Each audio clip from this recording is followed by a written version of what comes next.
Assalamualaikum warahmatullahi wabarakatuh. Apa kabar Bunda? Kembali lagi di channel Arah Senja. Masih bersama Hanum di sini yang akan meneruskan sebuah kisah yang berjudul Tak Sengaja Melihat Auratmu part 4. Sebelum bercerita, Hanum berharap untuk like dan subscribe channel ini. Pah, kupanggil lelaki yang menjadi wali nikahku sebulan yang lalu itu. Beliau pun menoleh ke arahku dengan raut wajahnya yang menyeratkan keterkejutan. Bukan hanya papa kandungku yang terkejut, semua orang yang ada di sini pun sama terkejutnya. Kami saling berpandangan namun hanya sebentar saja, karena kemudian papaku itu langsung berjalan dengan setengah berlari ke arah petugas medis yang ada. "Dokter, tolong putri saya," ucap papa kepada dokter yang ada di hadapannya. Kemudian tubuhnya Dita yang terlihat lunglai tidak berdaya itu dibaringkan ke atas brangkar dan didorong entah kemana. Papaku dan perempuan gatal itu mengikuti di belakangnya. Papa bahkan sama sekali tidak menanyakan keadaanku. Ada rasa nyeri di dalam sana melihat papa kandungku terlihat lebih memperhatikan anak sambungnya daripada aku anak kandungnya. Tapi bukankah dari dulu memang sudah seperti ini? Ayolah Raya, jangan bersedih. Sudah ada Mama dan Papa Raka, Mas Akbar dan juga Nenek Jasmine yang begitu menyayangimu.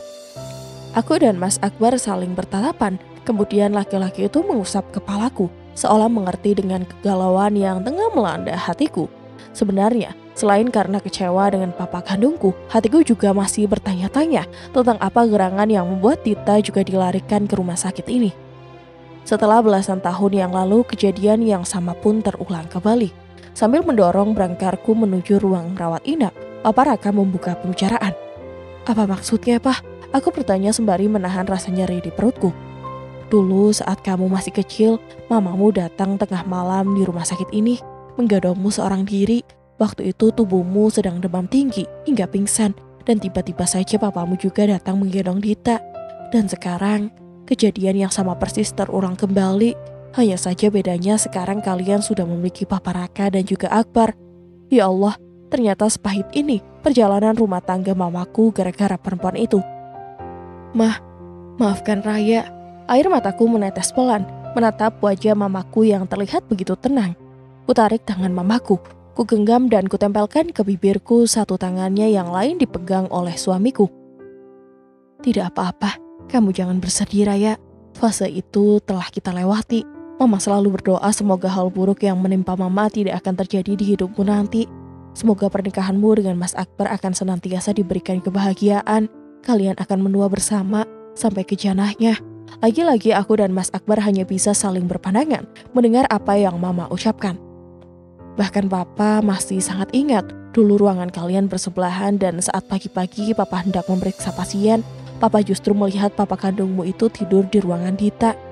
Bukan di ruanganmu. Maaf, bukannya Papa ingin menceritakan hal buruk tentang papa kandungmu. Hanya saja Papa berharap supaya kamu tidak terlalu mengharapkan papa kandungmu juga, agar Akbar tidak melakukan kebodohan yang sama seperti kebodohan yang dilakukan oleh papanya Raya.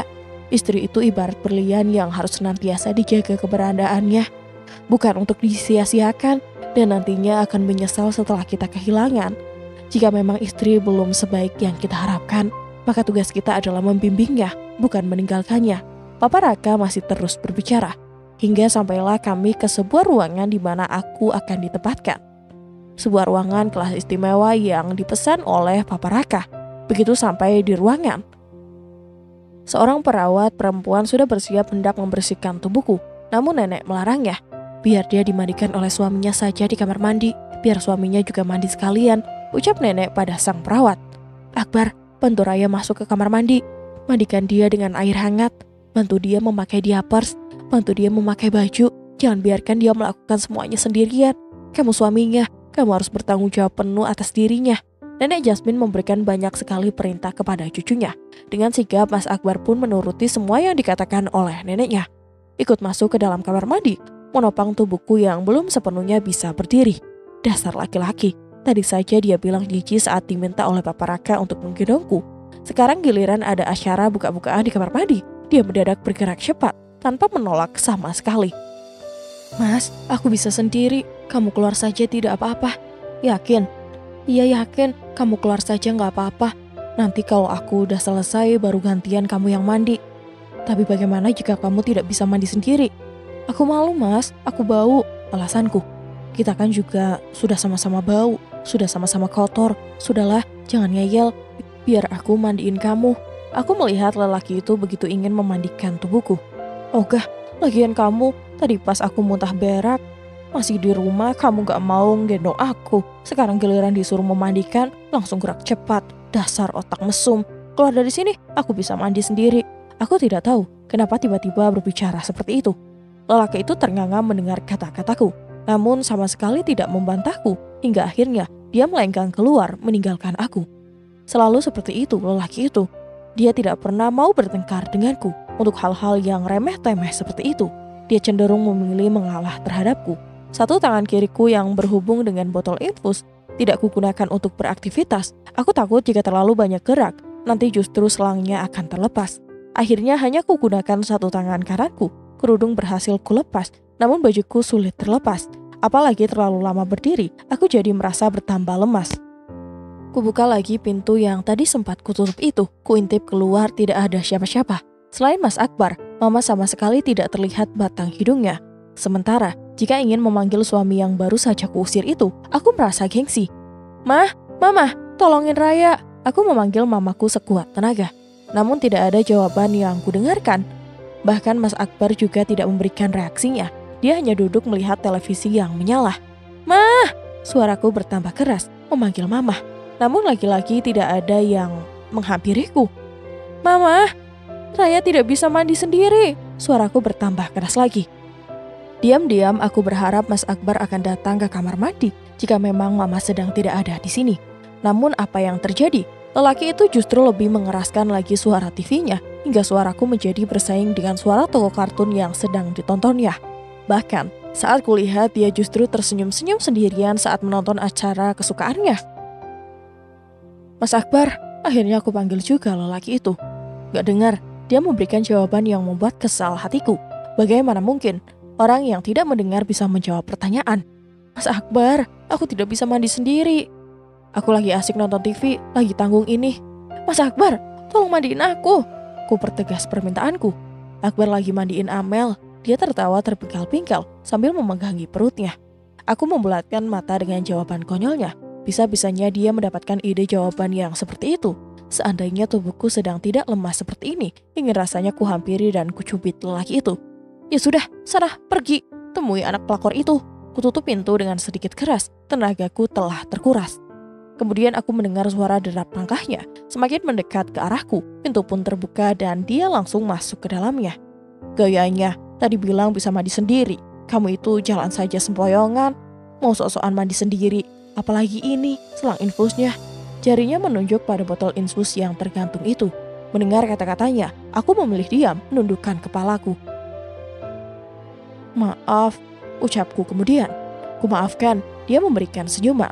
Tangannya kemudian bergerak maju, menyentuh kancing bajuku. Dia terkesan bergerak dengan hati-hati. Saat mulai membukanya, bahkan sepertinya tangan itu terlihat sedikit gemetar. Sebentar-sebentar kami saling berpandangan. Hingga akhirnya bajuku terlepas dengan begitu sempurna. Aku sudah tidak mampu lagi menatapnya. Kamu cantik. Tangannya terulur menyentuh pipi sebelah kananku, hingga iris matanya kembali bertemu dengan bola mataku. Dadaku terasa bertalu-talu, berdebar-debar tidak menentu. Dengan secepat kilat, aku langsung memutar arah tubuhku. Sebelum lelaki itu melihat semburat merah di wajahku. Kemudian tubuhku diguyurkan di bawah shower air hangat dan tangannya mulai bekerja. Cepat sembuh ya, aku sudah tidak sabar ingin menjalani kehidupan suami istri secara normal seperti pasangan pada umumnya. Maksudnya apa? Aku pura-pura tidak mengerti. Ya masa kamu gak ngerti? Dia tertawa kecil. Aku memang tidak mengerti. Ya maksudnya nanti kalau kamu sudah sembuh, aku mau ngajakin kamu belajar bersama. Belajar apa? Belajar bagaimana caranya supaya kita bisa berkembang biak. Dia tertawa terbahak-bahak. Sementara wajahku mungkin saja sudah berwarna merah bata mendengar rayuan konyolnya. Begitu selesai memandikan tubuhku, lelaki itu dengan sigap memakaikan diapers yang telah disediakan oleh pihak rumah sakit. Sebenarnya aku merasa malu dengan situasi yang seperti ini, tapi mau bagaimana lagi?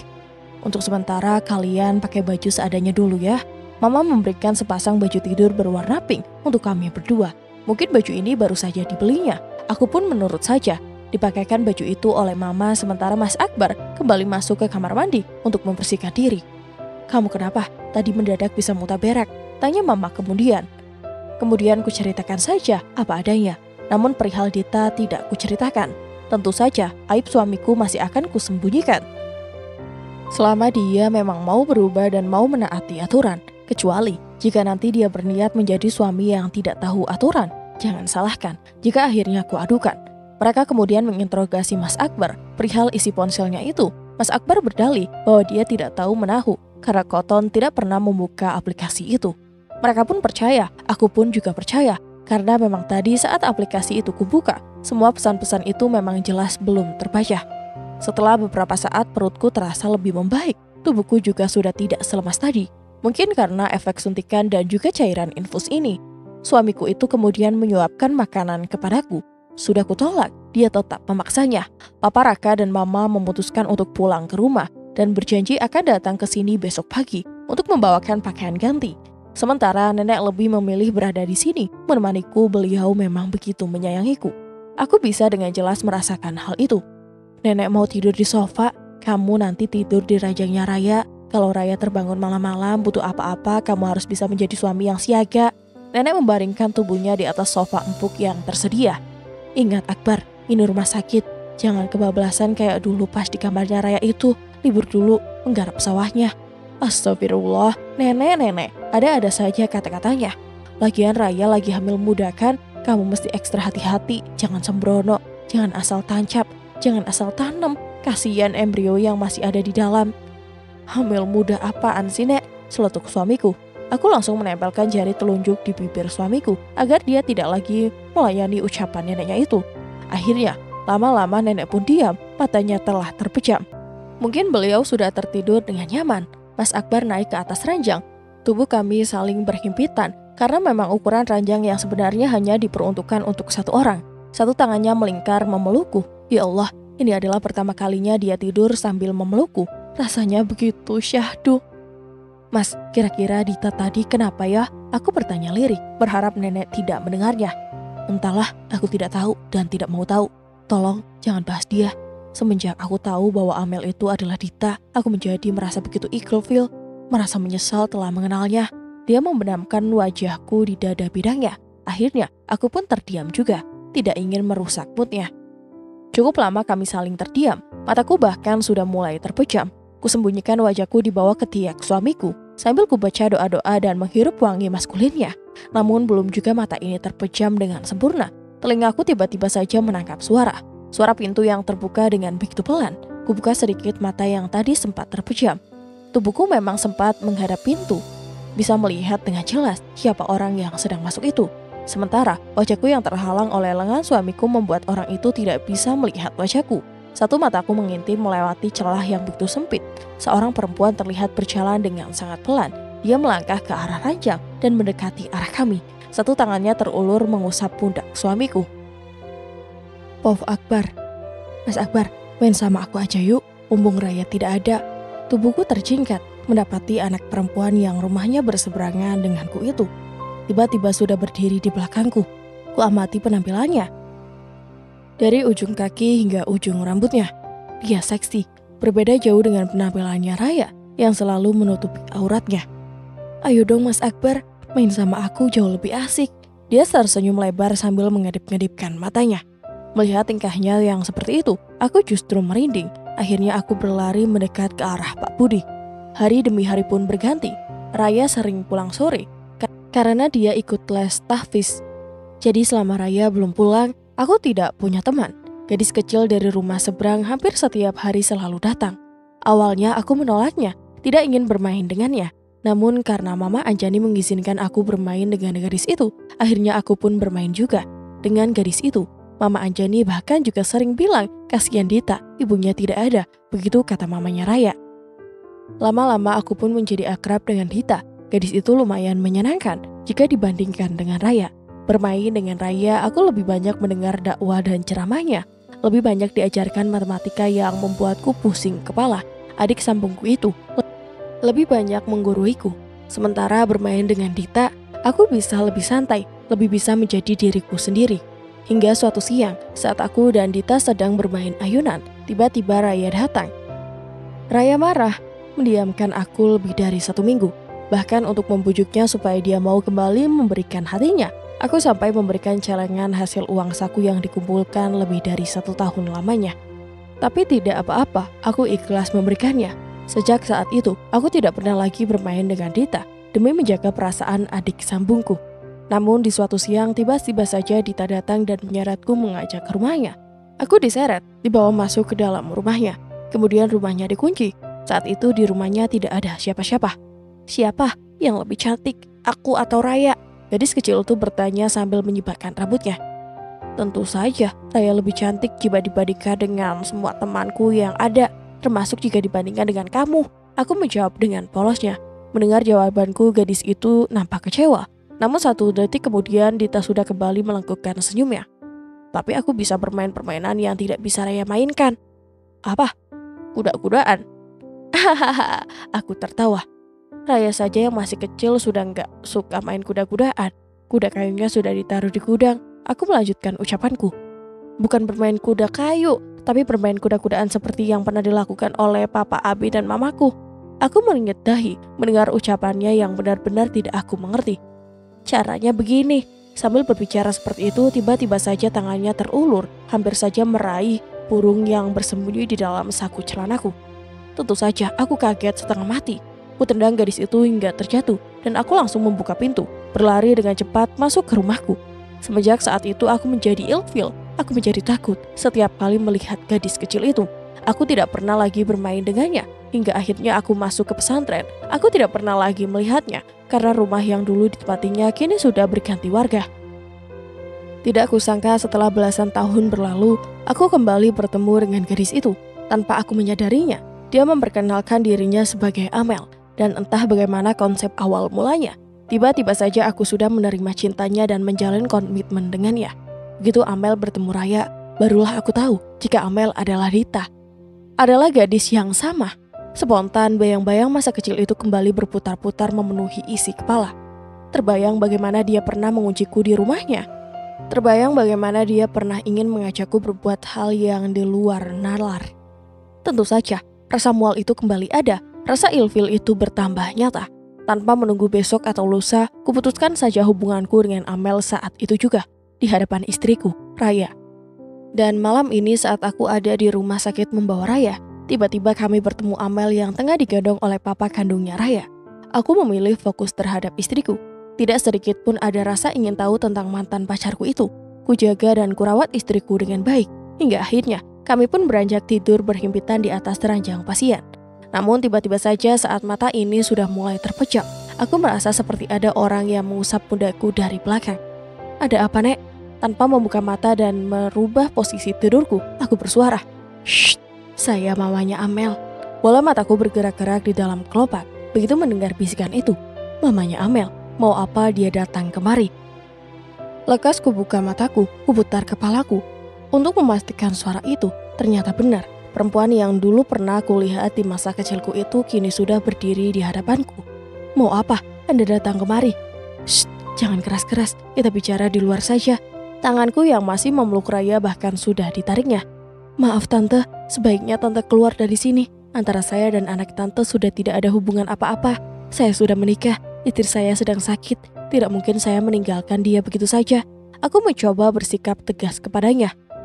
Tapi Amel juga sedang sakit. Bahkan sakitnya lebih parah. Dia terus menanyakan kamu. Sebagai mamanya tentu saja Tante tidak tega. Tolonglah kamu bertanya pada hatimu yang paling dalam. Tante yakin sebenarnya kamu sangat mencintai Amel kan? Ayolah temui Amel.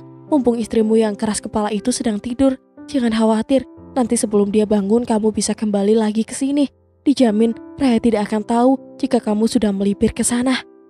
Tante, please keluar dari sini. Lama-lama aku menjadi jengah dengan sikapnya yang ingin seenaknya memaksa. Ayolah Akbar, jangan munafik, dengarkan kata hatimu. Kamu menikahi Raya juga karena terpaksa kan? Karena kalian digerebek, padahal semua itu hanya salah paham. Cinta kamu itu hanya Amel, Tante yakin itu. Tante itu masih menarik tanganku. Loh, ada apa ini? Tiba-tiba saja nenek terbangun. Nenek menatap tajam ke arah wanita yang tengah berdiri di samping ranjangku ini. Kamu Rena, istrinya Abi, yang tadi kita ketemu di ruang IGD kan? Mau apa datang kemari? Nenek memakai kacamata yang tadi sempat diletakkan di atas meja. Mendengar pertanyaan nenek, ibunya Amel itu bukannya menjawabnya, namun dia justru menangis sambil meluruhkan badannya. Mohon maaf yang sebesar-besarnya, Bu. Saya datang kemari karena ingin mengajak Akbar untuk menemui Amel. Amel sakit. Dia terus menanyakan Akbar sebagai mamanya. Tentu saja saya tidak tega melihat keadaan anak gadis saya yang seperti itu. Dia menangis tergugu-gugu. Sakitnya Amel itu karena Raya. Tadi Raya melabrak Amel ke restoran. Saya tidak terima karena ternyata selama ini gadis yang dicintai oleh Akbar itu adalah Amer. Jadilah Raya melabrak Amel sampai-sampai Amel pingsan. Raya memang keterlaluan. Jadi Amel itu anak kamu? Astagfirullahalazim. Pandangan nenek langsung beralih ke arahku. Aku mati kutu. Sebagai orang tua, ibu seharusnya tidak boleh egois. Seharusnya tanyakan dulu kepada mereka. Jangan main paksa begitu saja. Jika sudah seperti ini, bukan hanya Amel saja yang kasihan, tapi Raya juga kasihan karena tidak pernah mendapatkan cinta dari suaminya. Tante, jangan gelantur kalau bicara. Sekarang juga keluar dari sini. Aku menghardik perempuan yang banyak mulut itu. Kutunjuk jari telunjukku ke arah pintu. Sebentar, saya mau bicara. Mumpung masih ada Ibu Jasmine di sini. Begini, Bu. Akbar itu sudah pernah berjanji kepada Amel bahwa Akbar akan menikahi Amel, akan melamar Amel sebentar lagi. Nah, jika Akbar ini memang laki-laki sejati, bukankah seharusnya janji itu ditepati? Amel sudah begitu menunggunya dengan penuh harap dan cinta. Jadi anak saya minta kepada Akbar untuk segera memenuhi janjinya, melamar Amel secepatnya dan kemudian menikahinya. Apakah pikiranmu sudah tidak waras? Setelah dulu kamu merebut papa kandungnya Raya, sekarang kamu ingin anakmu merebut suaminya Raya. Nenek terlihat murka. Bukan merebut, Bu, hanya menuntut janji saja. Akbar tidak harus menceraikan Raya. Tidak apa-apa jika Amel dijadikan sebagai yang kedua, yang penting didikahi resmi secara agama dan negara. Tante, maaf, saya tidak bisa. Sedikit pun saya tidak mencintai anak tante. Sekarang lebih baik tante pergi dari sini sebelum saya memanggil security. Aku memintanya pergi, namun dia tetap tenang terduduk di lantai. Hingga akhirnya sebuah hal yang mengejutkan pun terjadi. Tiba-tiba saja Raya bangun dari tidurnya. Selang infusnya langsung dicopot dari pergelangan tangannya. Dia melompat dari ranjang pasien begitu saja. Ditariknya perempuan itu ke arah jendela. Kemudian tubuhnya ditekan ke depan, hingga kepala perempuan itu menjadi condong keluar jendela. Mau keluar dengan sukarela atau kulemparkan dari jendela? Tentu saja, kami semua ternganga. Tidak bisa kubayangkan jika perempuan itu benar-benar dilempar oleh Raya, karena saat ini kami sedang berada di lantai 3. Pof Raya. Tante gatal, hidup ular perebut suami orang, dan entah gelar buruk apalagi yang pantas untuk disematkan kepada perempuan kejam seperti dirinya. Aku memilih memejamkan mataku, pura-pura tertidur untuk menguji kesetiaan suamiku. Benar saja, perempuan itu ingin membawa suamiku pergi, seperti dulu dia membawa papaku pergi. Hingga akhirnya karena tidak sabar mendengarkan perdebatan mereka yang cenderung bertele-tele, aku pun memilih bangun dari tidurku, mengakhiri kepura-puraanku.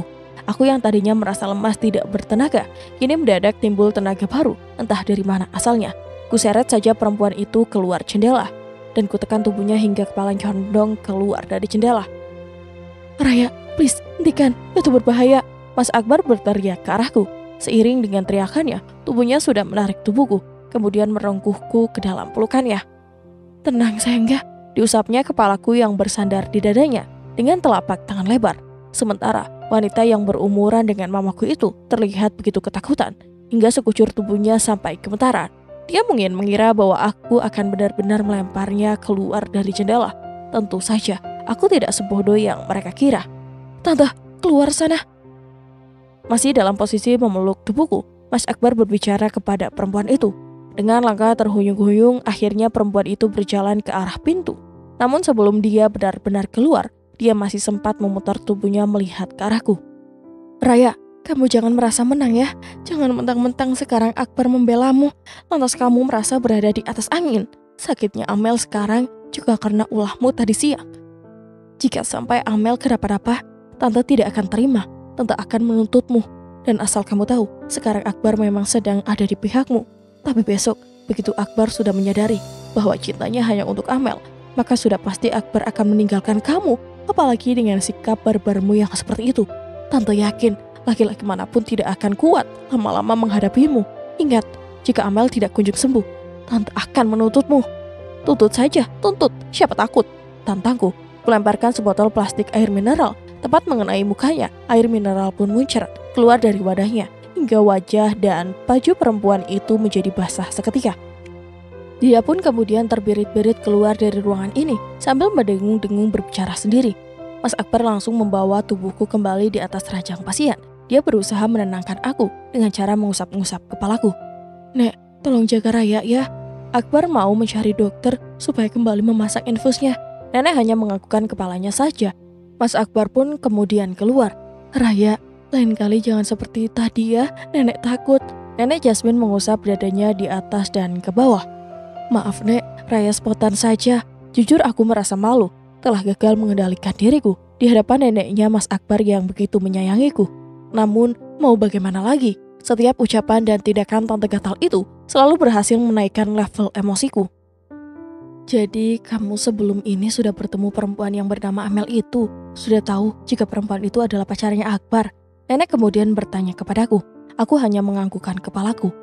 Padahal nenek sudah bilang sama Akbar supaya memutuskan hubungannya dengan juru masak itu. Nenek sudah menyuruh Akbar untuk memecatnya.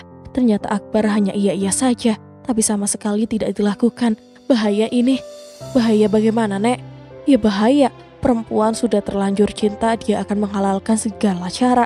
Apalagi ternyata Amel itu adalah Dita, anaknya pelakor itu. Darah pelakor sudah mengalir di tubuhnya. Nenek kemudian diam, menghembuskan tubuhnya dengan perlahan.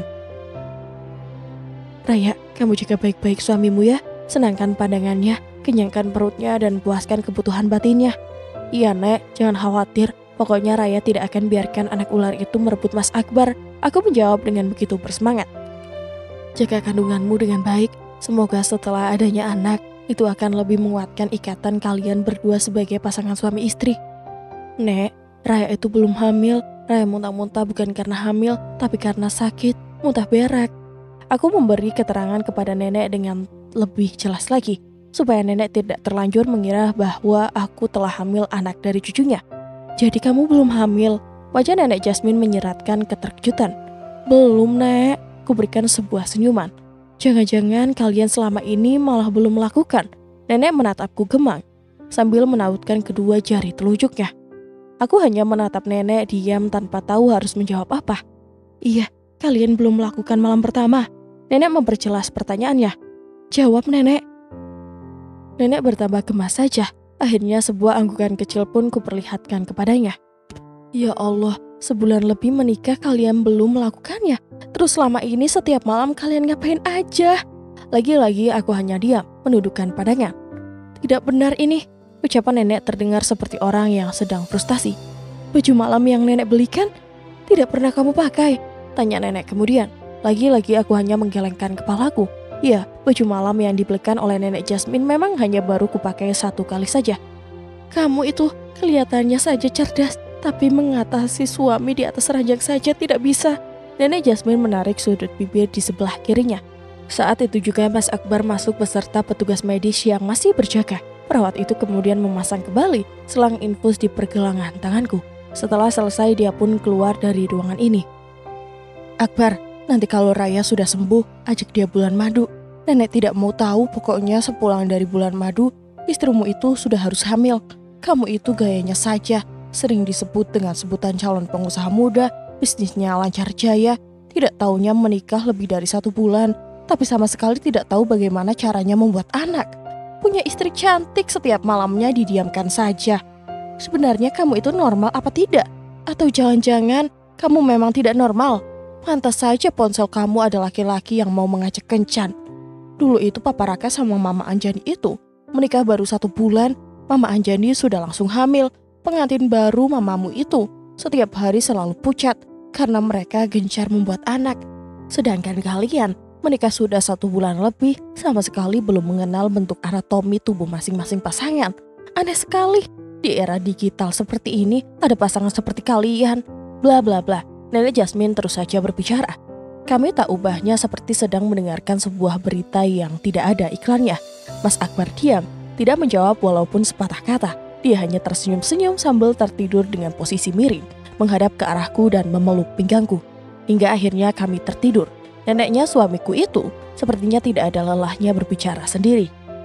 Paginya, pagi-pagi sekali sebotol cairan infus sudah habis. Tenagaku terasa sudah pulih.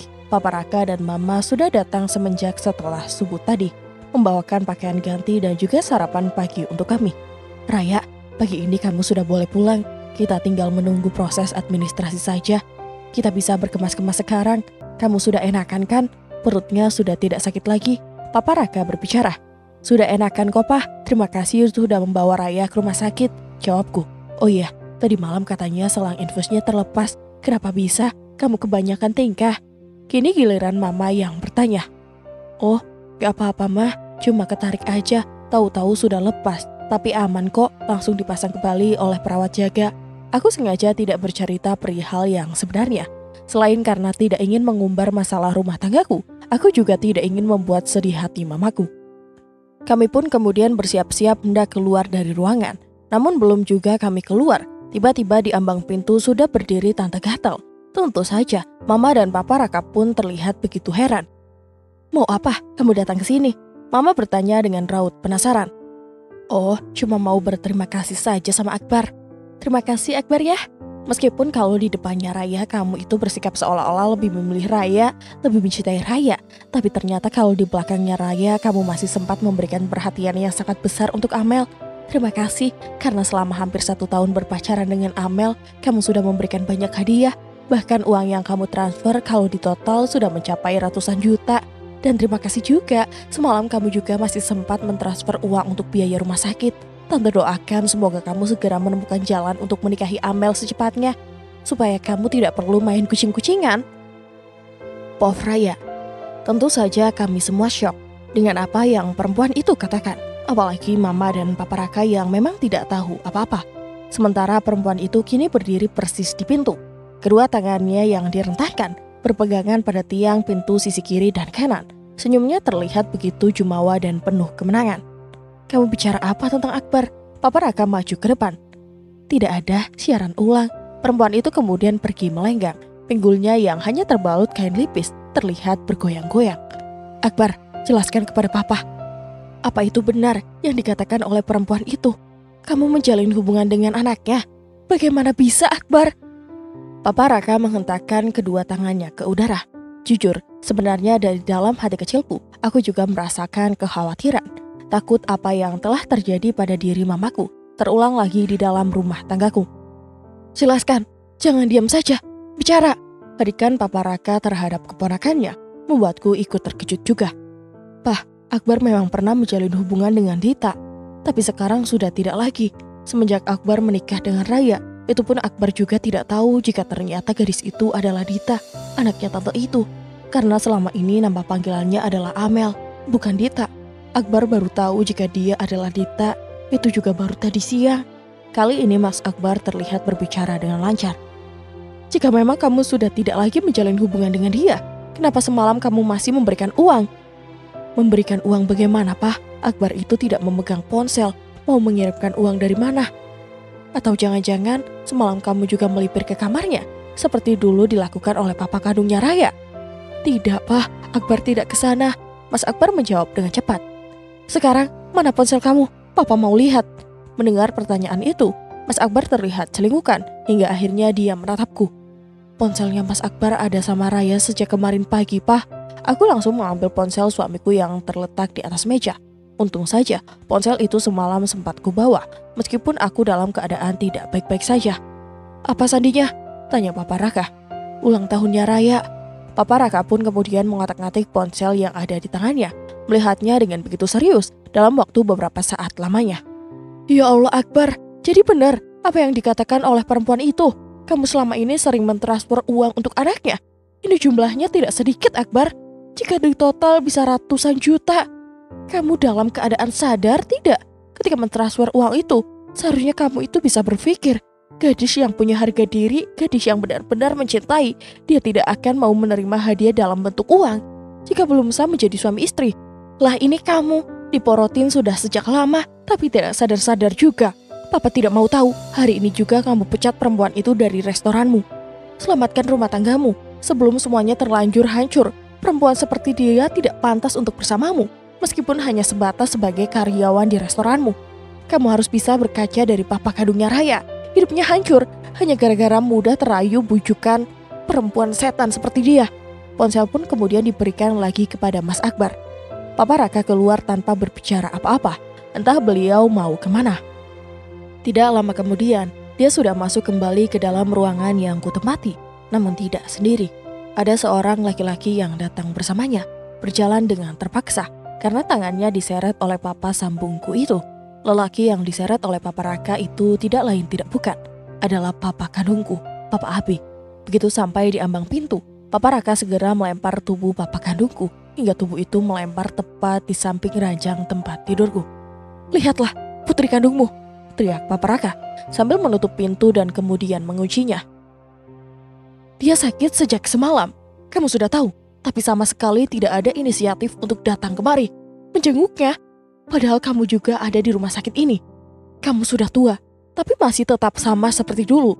Lebih berat kepada anak orang lain ketimbang anakmu sendiri. Di mana kamu menaruh otakmu, ah?" Telapak tangan Papa Raka terlihat mengepal, hampir saja melayang ke arah wajah papa kandungku.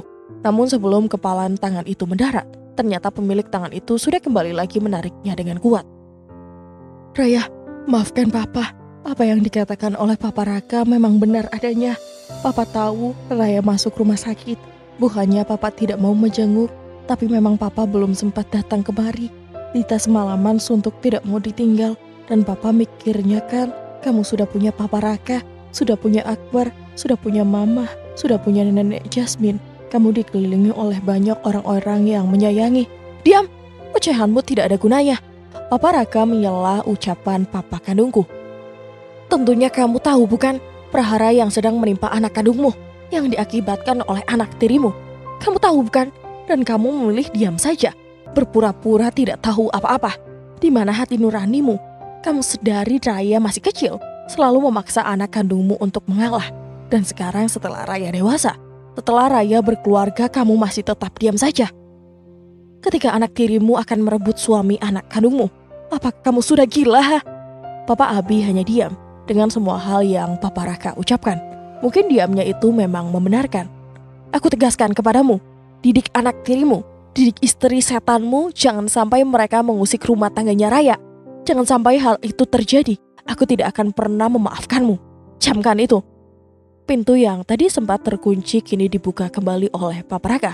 Dan kemudian dengan secepat kilat, tangan yang masih terlihat kekar dan berotot itu menarik tubuh papa kandungku dan melemparkannya keluar begitu saja. Aku sama sekali tidak berani membela papa kandungku, karena semua yang dikatakan oleh papa sambungku itu memang benar adanya. "Ayo, kita sekarang pulang." Setelah kepergian papa kandungku, suara Papa Raka terdengar lebih lembut.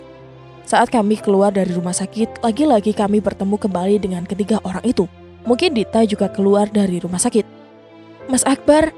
Dita yang berjalan sambil dituntun oleh ibunya dan juga ayahnya, bahkan berani memanggil suamiku. Mas Akbar yang dipanggil pun menoleh ke arahnya. "Dita, dengarkan baik-baik. Pagi ini juga aku memecatmu. Kamu tidak perlu datang ke restoran. Surat pemecatan akan masuk ke alamat email kamu. Juga uang pesangon akan menyusul masuk ke rekeningmu, dengan besaran sesuai dengan tertera di kontrak kerjamu waktu itu." Setelah berbicara seperti itu, kemudian Mas Akbar kembali memutar tubuhnya, membelakangi mereka, berjalan menggandeng tanganku tanpa kata-kata. Saat Dita berulang kali berteriak memanggil namanya, suamiku itu lebih memilih diam saja. Kami terus berjalan hingga masuk ke dalam mobil yang sudah terparkir. "Mau mampir ke restoran untuk sarapan?" tanya Mas Akbar ketika kami hampir melewati restoran miliknya. "Boleh, itu ide bagus. Sudah lama nenek tidak mampir ke restoran kamu." Nenek menjawab dengan begitu antusias. Akhirnya, kami pun menghabiskan waktu sekitar setengah jam untuk melakukan sarapan di restoran. Karena menu sarapan yang tadi dibawa oleh mama dari rumah malah tertinggal di rumah sakit sebelum kami sempat memakannya. Usai sarapan, kami pun pulang ke rumah yang kami tempati. Tidak lama kemudian, nenek, papa, dan mama berpamitan pulang. "Jangan lupa apa yang nenek bilang semalam. Jangan menunda-nunda. Segera lakukan ibadah suami istri, supaya kalian segera dikaruniai buah hati. Raya, jangan risau soal karir. Karir tetap bisa berjalan, meskipun sudah ada anak di antara kalian. Nenek masih sempat memberikan ceramahnya sebelum beliau masuk ke dalam mobilnya. Kami hanya mengangguk-angguk saja tanpa menjawab nasihatnya. Masih sakit perutnya. Tiba-tiba saja lelaki itu sudah memelukku dari belakang. Aku yang belum terbiasa dengan perlakuan yang seperti itu, tentu saja tubuhku langsung menegang. Kenapa diam? Dia mengeratkan pelukannya. Oh, tidak apa-apa, aku menjawab dengan suara terbata. Masih mikirin perkataan ibunya perempuan itu. Oh tidak, aku percaya sama Mas Akbar sepenuhnya. Terima kasih. Dia bahkan sudah membukukan badannya, meletakkan kepalanya di atas pundaku, hingga hembusan nafas terasa begitu hangat menerpa pipiku. Untuk, tanyaku pura-pura. Untuk kepercayaan yang kamu berikan, untuk hatimu yang sudah mulai kau buka untukku. Dia memutar tubuhku, membuat kami menjadi saling berhadapan. Aku janji tidak akan pernah menyakitimu. Aku janji akan berusaha semampuku sekuat tenaga untuk membuatmu bahagia. Dia bahkan sudah mengangkat tubuhku, membawa ke kamar kami. Di sepanjang langkahnya bahkan dia sama sekali tidak memalingkan pandangannya. Mata elangnya terus saja menatapku, hingga aku menjadi begitu bingung kemana harus kusembunyikan wajahku. Jika hanya dengan tatapan matanya sudah mampu membuatku menjadi semabuk ini, bagaimana jika nanti... Begitu tubuh kami sudah sampai di peraduan, dengan pelan dan penuh kehati-hatian, dia meletakkan tubuhku di atas ranjang. Mau tidak, jika pagi ini kita... Dia menggantungkan ucapannya. Apa? Aku masih berpura-pura tidak paham maksudnya. Seperti yang tadi nenek bilang, dia menaik turunkan sebelah alisnya. Tapi aku nanti ada kuliah jam 8. Aku pura-pura beralasan, jangan sampai suamiku itu berpikir bahwa aku begitu mengharapkannya. Meskipun kenyataannya memang begitu, namun setidaknya aku tidak ingin terlihat gatal dan murahan. Jam 8 pagi kan? Ini masih 6:30, masih ada waktu, nanti aku antar kamu ke kampus, oke? Dia mulai mendekatkan wajahnya ke arah wajahku. Aku memilih diam, menoleh ke arah samping, membuang pandangan sementara saat ini dadaku sudah berdetak-detak tidak karuan. Suhu hangat menjalar naik ke seluruh tubuh. Hingga mungkin wajahku sudah bertambah warnanya menjadi merah jambu. Ya Allah, ya Tuhanku, sekuat ini ternyata pesonanya telah menjeratku. Aku mendadak menyesal, bisa-bisanya punya suami setampan ini, namun justru selama sebulan lalu selalu kusia-siakan. Seandainya sejak saat dia ijab kabul itu, aku sudah bisa menerimanya. Tentu saat itu kami sudah menjadi pasangan normal seperti para pengantin baru yang lainnya. Boleh aku memulainya? Pertanyaan itu membuyarkan lamunanku. Tanpa menunggu jawabanku, lelaki halalku itu bahkan sudah mendaratkan bibirnya di bibirku. Sungguh, ini adalah pengalaman pertamaku, pengalaman yang belum pernah kurasakan di sepanjang hidupku. Kita akan mencoba belajar bersama sayang ya. Dia mulai membuka kerudungku. Aku hanya tersenyum malu sambil terus berusaha mengatur nafasku. Semua yang dia lakukan menimbulkan gelenjar aneh di seluruh perangkat tubuhku. Padahal kami belum benar-benar melakukannya, hanya sekedar melakukan pemanasan saja. Namun aku sudah merasa tegang, memikirkan hal yang menakutkan. Bagaimana jika nanti suatu yang terjadi bagian dari tubuhku itu ternyata ukurannya sangat besar dan panjang, sehingga tidak akan muat ketika dimasukkan. Jika kejadiannya benar-benar seperti itu, terus apa yang harus kami lakukan? Apakah milikku yang harus dioperasi dan diperbesar? Atau justru miliknya yang harus dikecilkan? Memikirkan semua itu, aku justru merasa takut. Dan aku lebih memilih untuk memejamkan mataku, sambil berusaha merilekskan otot-otot tubuhku yang sepertinya justru bertambah kaku. Raya, apakah kamu mau bilang bahwa kamu tidak tertarik dengan otot-otot yang ada di tubuhku? Aku pun memberanikan diri membuka mata. Kutatap dadanya yang terlihat kokoh itu, dan kemudian pandanganku turun ke bawah dan ke bawah lagi. Dan alangkah kagetnya saat tiba-tiba aku sudah melihat sesuatu yang sama sekali belum pernah kulihat sebelumnya. Spontan aku pun menjerit, dan setelah itu semuanya menjadi gelap. Aku tidak ingat apa-apa lagi. Aku terbangun karena mencium aroma minyak kayu putih yang menyegarkan indera penciumanku. Tubuhku terasa ada yang memijatnya dengan lembut. Perlahan-lahan kubuka kedua mataku dan kulihat di sekelilingku. Wajah yang pertama nampak di mataku adalah wajah suamiku. Alhamdulillah ya Allah, syukurlah kamu sudah bangun, aku sudah panik sedari tadi. Dia mengucapkan puji syukur berkali-kali, sembari terus memberikan ciuman di pipi. Aku masih diam, masih berusaha mengingat-ingat kenapa aku bisa pingsan. Dan begitu kejadian yang tadi sudah teringatkan, aku pun kembali menjerit. "Kamu kenapa, Raya? Jangan takut, aku sudah memakai celana." Dia tertawa. Kedua telapak tangan yang sedang kugunakan untuk menutup wajahku ditariknya, disentuhnya ke arah celana panjangnya. Perlahan-lahan hatiku mulai tenang, aku mulai berani membuka pandangan. Namun begitu melihat ke arah jam dinding yang tergantung di hadapan, spontan aku pun langsung teringat bahwa pagi ini ada kuliah pagi. Ada kuliah jam 8, tinggal setengah jam lagi. Aku meloncat dari ranjang dan berlari ke kamar mandi. Seumur-umur hanya kamu orang yang baru sadar dari pingsan, tapi sudah bisa lari dan loncat-loncatan. Aku pun mulai membersihkan diri, sesuai adab seperti orang mandi junub meskipun tadi kami belum sempat melakukan kegiatan inti. Namun tetap saja, aku merasa harus mandi keramas pagi ini. Tidak punya banyak waktu, aku pun mempercepat ritual mandiku. Hingga hanya butuh waktu sekitar 5 menit, aku pun sudah keluar dari pintu kamar mandi. "Mas, aku minta maaf ya," ucapku sembari mengenakan pakaianku. "Tidak apa-apa, aku maklum kok. Nanti malam insya Allah kita coba lagi ya. Kalau kamu takut melihat milikku, nanti kita melakukannya lampunya dipadamkan semua saja." Dia tertawa renyah di akhir kalimatnya. "Kamu?" Aku mencetikkan jariku di dahinya. Dia pun kemudian berlari kecil ke arah kamar mandi. "Mandinya cepetan, jangan lama-lama, aku keburu telat." Aku berteriak sembari mengeringkan rambutku dengan hair dryer. Belum juga rambutku kering, dia sudah keluar dari kamar mandi. "Kok cepet banget?" tanyaku heran. "Katanya suruh cepet-cepet." Dia berjalan ke arah lemari, membuka pintunya dan mengambil pakaian yang hendak dipakainya. Bahkan aku saja belum selesai memakai kerudungnya, dia sudah selesai memasang sabuk di celananya. "Ponsel kamu, Mas, jangan lupa dibawa." Kuberikan ponsel yang sejak kemarin pagi sempat aku sita. "Sudah nggak disita lagi?" Dia tertawa kecil. "Enggak ah, kasihan aku sama kamu. Nanti kalau aku sita, pacarmu itu nggak bisa ngehubungin kamu, kan kasihan."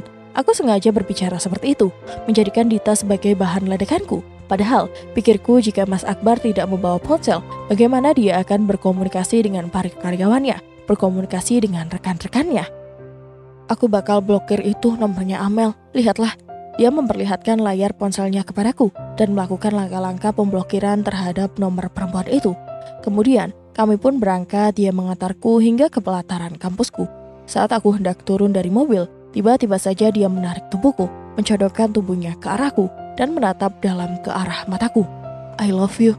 Lagi-lagi dia sudah mencuri bibirku. Ekspresinya biasa saja, jangan melotot seperti itu. Dia tersenyum, tangannya terulur menarik bibirku. Aku pun turun dari mobil setelah sebelumnya sempat bersalaman dan mencium punggung telapak tangannya. "Nanti minta dijemput jam berapa?" Dia bertanya dengan setengah berteriak, karena aku sudah berlari menjauhi mobilnya. "Jam 11 tepat," aku menjawab dengan berteriak pula sambil menoleh sebentar ke arahnya. "Jangan lari-lari, nanti jatuh." Tak kuhiraukan lagi teriakannya, aku lekas berlari dengan lebih cepat lagi menuju ke kelas. 1 menit lagi aku bisa terlambat. Seperti biasanya, setiap hari aku mengikuti jadwal mata kuliah dari jam 8 hingga jam 11 siang. Namun mata kuliah pagi ini otakku tidak bisa sepenuhnya mengikuti. Bayang-bayang apa yang dilakukan tadi pagi bersama Mas Akbar terus menari-nari mengganggu konsentrasi. Hingga saat waktunya harus mengerjakan tugas, aku justru sibuk bertanya kepada aplikasi pintar. Berapa ukuran normal untuk laki-laki dan berapa ukuran normal untuk perempuan? Terus terang saja aku merasa takut jika ternyata ukuran yang aku miliki tidak seimbang dengan ukuran yang dimiliki oleh suamiku. Bagus jika nanti sudah masuk, namun terkunci di dalam, tidak bisa dikeluarkan. Bukankah itu sangat berbahaya? Tepat jam 11 siang aku sudah keluar dari kelasku, berjalan keluar, berharap suamiku sudah menunggu di tempat tadi dia melepaskanku. Namun berulang lagi aku mengedarkan pandanganku. Mobil milik suamiku itu tidak juga nampak oleh mataku, padahal aku sudah diburu waktu. Hingga akhirnya aku memilih untuk merokok ponsel yang ada di dalam tasku. Langsung kubuka aplikasi berwarna hijau, ingin menghubungi lelaki halalku itu. Namun begitu aplikasi itu kubuka, ternyata sudah ada beberapa pesan darinya. "Sayang, nanti kalau aku lupa jemput kamu tolong telepon aku ya. Soalnya ini ada banyak sekali laporan keuangan dari restoran cabang yang harus kuperiksa secepatnya. Biasanya aku kalau sudah melihat angka-angka suka lupa sudah jam berapa. Nanti aku jemput kamu terus aku antar kamu ke studio. Setelah itu aku bakal ajak kamu ke spa, luluran di salon, supaya tubuh kamu biar rileks. Ntar malam kita coba lagi." Sebuah emotikon lidah melet pun menyertai kalimat yang dia kirimkan. Doakan semoga pekerjaanku bisa selesai tepat waktu. Aku sudah tidak sabar ingin menghabiskan malam nanti bersamamu. Oh, jadi begitu. Aku pun lekas menelponnya. Panggilanku terhubung, namun tidak diangkatnya. Hingga terulang kali aku mencoba menelponnya. Hasilnya tetap saja sama. Dia tidak mengangkat teleponku. Akhirnya aku memilih untuk mencari taksi, pergi ke studio bekerja seperti biasanya, menjadi seorang pembaca berita. Jam 2 siang begitu semua pekerjaanku selesai, aku pun kembali membuka ponselku, ingin mengirimkan gambar-gambar dan juga video kegiatanku kepada admin yang mengelola akunku. Namun baru saja aku membuka aplikasi hijau yang ingin kugunakan untuk mengirim gambar-gambar itu, mataku sudah dibuat memelalak dengan adanya gambar-gambar yang dikirim oleh nomor tanpa nama di ponselku itu. Satu gambar yang terunduh menunjukkan beberapa lembar pakaian yang berserakan di lantai. Pakaian Mas Akbar yang dipakai tadi pagi, namun bercampur dengan beberapa lembar pakaian perempuan. Otakku langsung mencerna dengan penampakan foto yang terlihat di depan mata. Apakah itu artinya suamiku sedang tidur dengan seorang perempuan, Dita, dan ini adalah nomor kontaknya Dita.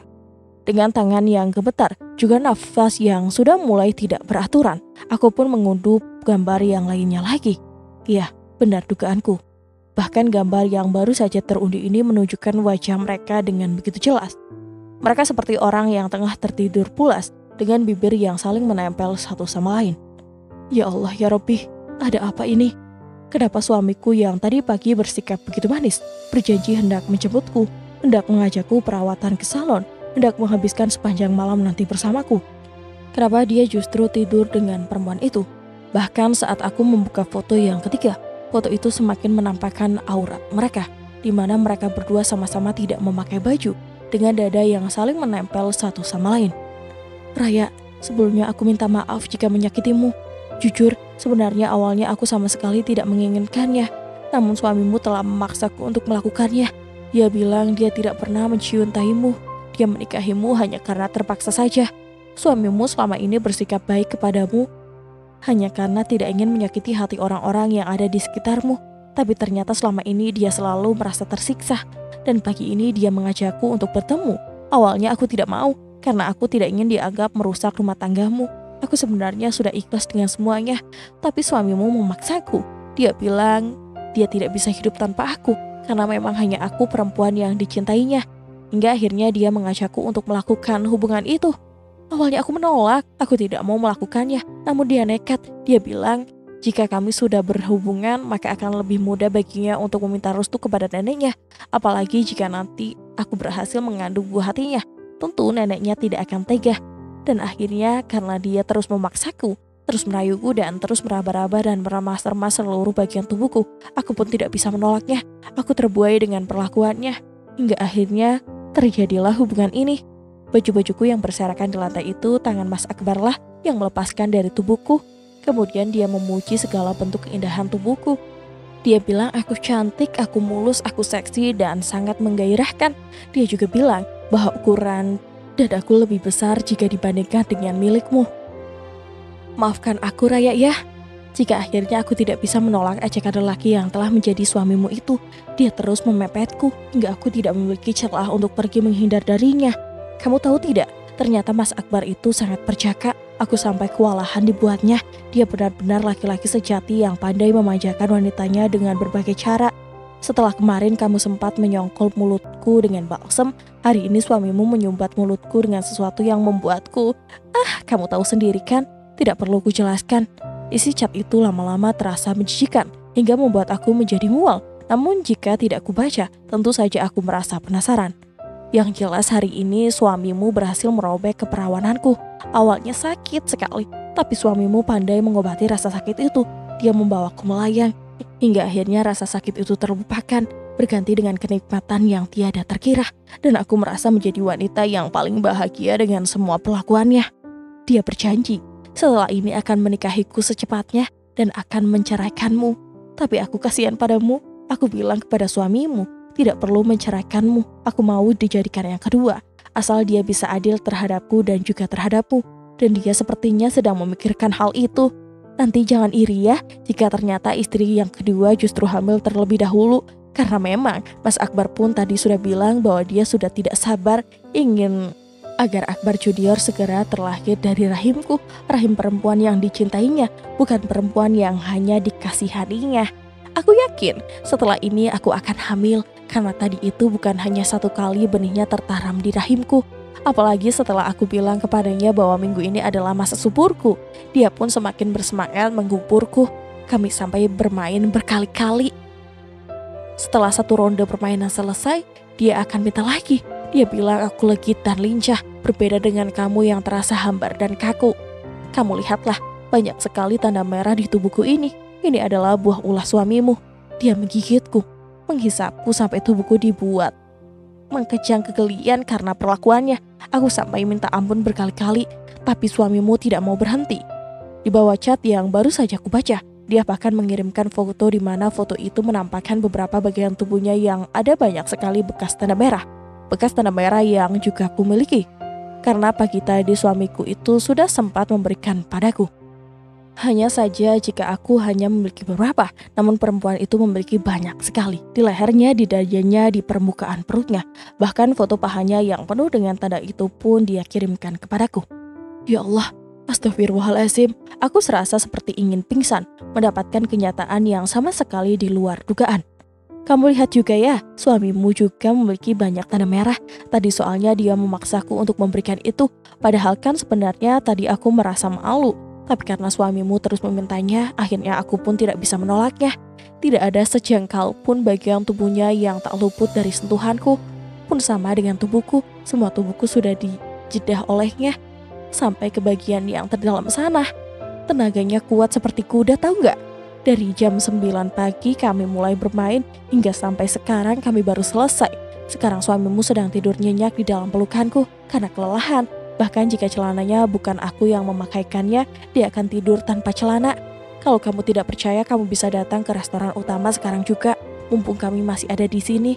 Biar kamu percaya jika melihat dengan mata kepalamu sendiri.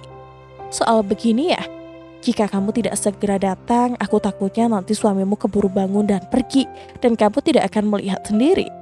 Terus nanti suamimu akan mengelak karena takut jika apa yang dia lakukan denganku baru saja akan melukai hatimu. Cepat datang, aku menunggumu. Aku sudah tidak sabar ingin melihat wajah yang biasanya aku sepertimu, nampak begitu nelangsa mendapati suaminya dengan kekasihnya. Bongkahan batu yang besar seolah sedang menghimpit tubuhku dari sisi depan dan sisi belakang, menciptakan rasa sesak di dadaku hingga oksigen pun seolah tidak mampu untuk menembus rongga pernafasan. Ya Allah ya Rabbi, apa yang harus aku lakukan?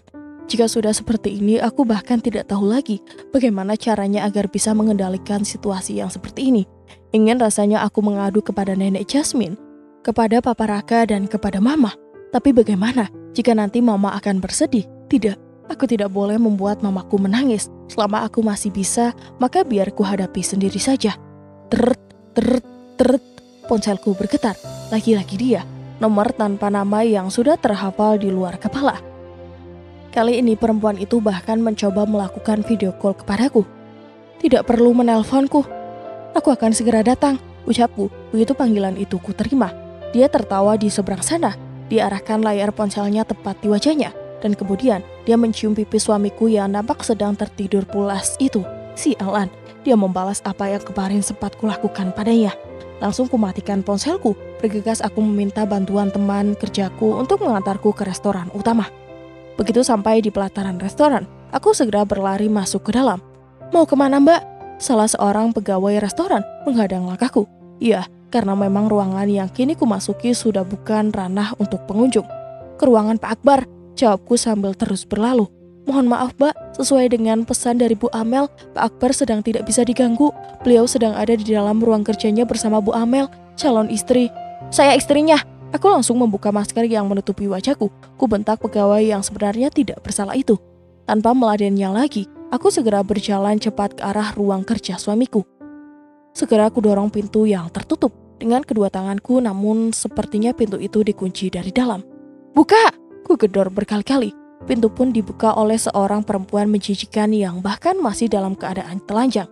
Gila, ini sudah gila. Prof Akbar. Pagi ini setelah aku mengantar Raya ke kampusnya, aku segera pergi menuju restoran utama. Kutemui Susi.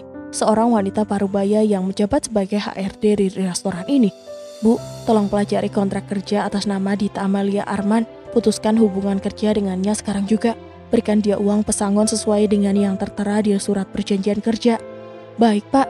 Tanpa banyak bertanya, Bu Susi segera melakukan tugasnya. Aku pun segera pergi ke ruangan kerjaku, memeriksa laporan keuangan yang kemarin belum sempat ku selesaikan pemeriksaannya. Memeriksa laporan keuangan memang harus jeli. Jangan sampai aku lengah dan tahu-tahu usahaku sudah bangkrut, jangan sampai. Jam 9 pagi seperti biasanya, ada seorang karyawan yang mengantarkan aku segelas jus buah ke ruang kerjaku. Lekas ku minum jus itu, sembari aku menatap laptop yang menyala di hadapanku. Sepertinya karena semalam aku kurang tidur, maka sepagi ini aku sudah mengantuk. Meskipun mata ini terasa semakin berat, tapi aku masih memaksakan diri untuk berjalan ke tempat wudhu dan melakukan sholat duha. Baru 2 rakaat, aku benar-benar sudah tidak kuat. Kembali lagi ku masuki ruang kerjaku, dan aku pun merebahkan tubuhku di ranjang yang tersedia di ruang kerjaku. Ranjang kecil yang hanya berukuran 1 meter, ranjang yang biasanya memang menjadi tempat tidurku. Saat aku kebetulan harus menginap di sini, ranjang yang kadang juga menjadi tempat tidurnya nenek. Ketika beliau menemaniku di sini, aku tertidur dengan sangat lelap hingga tidak ingat apa-apa lagi. Namun dalam tidurku, aku merasa seperti ada yang menggangguku, seperti ada seseorang yang meraba-raba tubuhku. Bahkan aku juga merasa seperti ada orang yang berusaha memasukkan tangannya di dalam celanaku. Bayang-bayang masa kecilku bersama Dita, ketika kami masih kecil dulu pun menari-nari dalam mimpiku. Ini persis seperti waktu itu dulu, di mana tangan gadis itu berusaha ingin mengeluarkan burungku. Sebisa mungkin, sekuat tenaga aku pun berusaha menepis tangan itu. Namun sayangnya, tubuhku tidak bisa bangun, mataku tidak bisa terbuka, dan mulutku tidak bisa bersuara. Bahkan saat ku gerahkan, tangan ini juga terasa begitu berat. Semakin lama bahkan aku semakin merasa tidak berdaya dan tidak ingat apa-apa. Hingga akhirnya aku terbangun saat lagi-lagi ada tangan yang berusaha ingin dimasukkan ke dalam celanaku. Dan sampai di sini dulu. Terima kasih yang sudah mendengarkan cerita ini. Semoga ada hal kecil yang bisa kalian ambil. Dan jangan lupa untuk kembali lagi di part berikutnya. Karena setiap cerita pasti punya makna tersendiri. Mohon maaf apabila Hanum ada kesalahan dalam penyampaian cerita. Akhir kata, wassalamualaikum warahmatullahi wabarakatuh.